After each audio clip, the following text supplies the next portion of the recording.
Presidência da República, Secretaria-Geral, Subchefia para Assuntos Jurídicos, Lei nº 14.133, de 1º de abril de 2021, Lei de Licitações e Contratos Administrativos.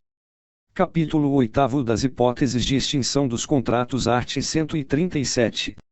Constituirão motivos para a extinção do contrato, a qual deverá ser formalmente motivada nos autos do processo, assegurados o contraditório e a ampla defesa, as seguintes situações: i. Não cumprimento ou cumprimento irregular de normas editalícias ou de cláusulas contratuais, de especificações, de projetos ou de prazos. Segunda, desatendimento das determinações regulares emitidas pela autoridade designada para acompanhar e fiscalizar sua execução ou por autoridade superior. Terceira, alteração social ou modificação da finalidade ou da estrutura da empresa que restrinja sua capacidade de concluir o contrato. Quarta, decretação de falência ou de insolvência civil, dissolução da sociedade ou falecimento do contratado. V. Caso fortuito ou força maior, regularmente comprovados, impeditivos da execução do contrato. Sexta, atraso na obtenção da licença ambiental, ou impossibilidade de obtê-la, ou alteração substancial do anteprojeto que dela resultar, ainda que obtida no prazo previsto. Sétima, atraso na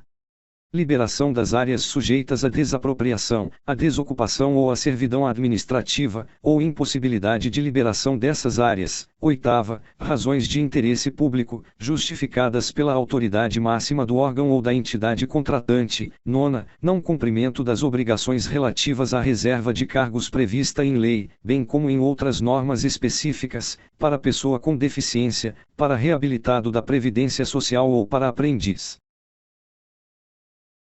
Primeiro, o regulamento poderá especificar procedimentos e critérios para verificação da ocorrência dos motivos previstos no caput deste artigo.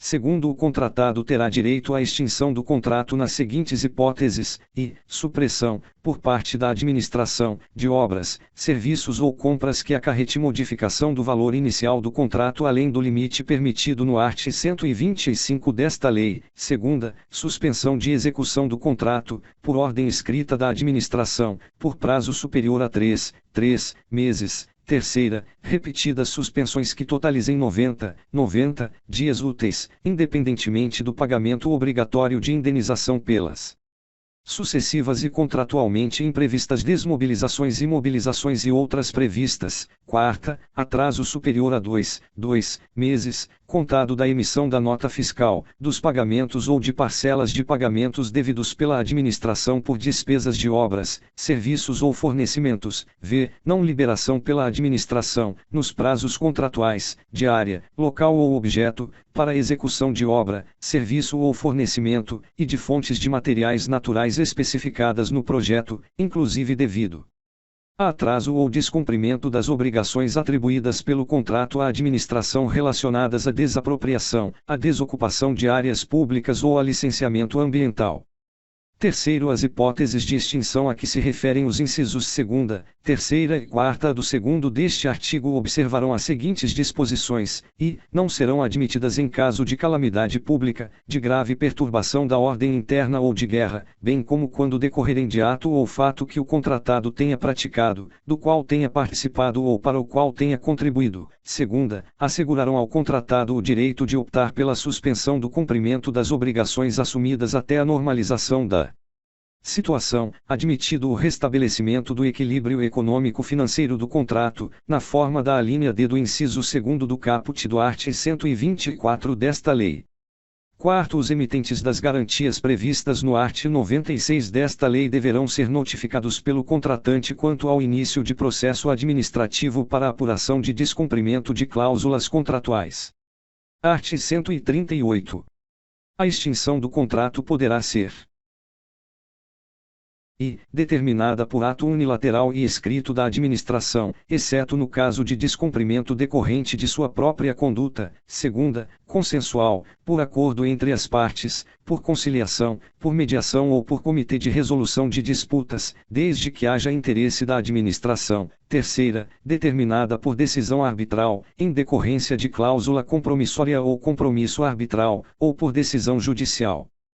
Primeiro, a extinção determinada por ato unilateral da administração e a extinção consensual deverão ser precedidas de autorização escrita e fundamentada da autoridade competente e reduzidas a termo no respectivo processo.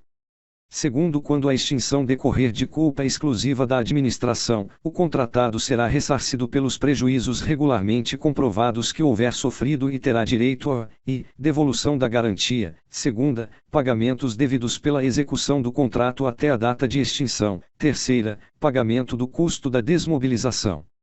Art. 139.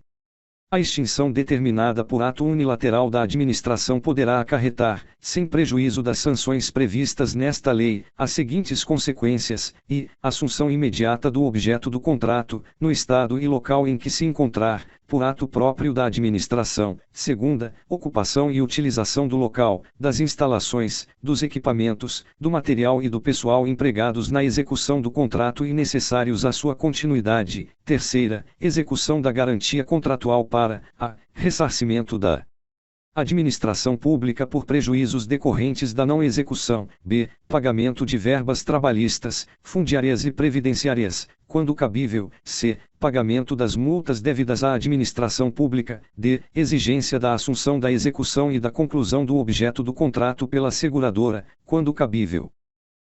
Quarta, retenção dos créditos decorrentes do contrato até o limite dos prejuízos causados à administração pública e das multas aplicadas. Primeiro, a aplicação das medidas previstas nos incisos I e segunda do caput deste artigo ficará a critério da administração, que poderá dar continuidade à obra ou ao serviço por execução direta ou indireta. Segundo, na hipótese do inciso segundo do caput deste artigo, o ato deverá ser precedido de autorização expressa do Ministro de Estado, do secretário estadual ou do secretário municipal competente, conforme o caso.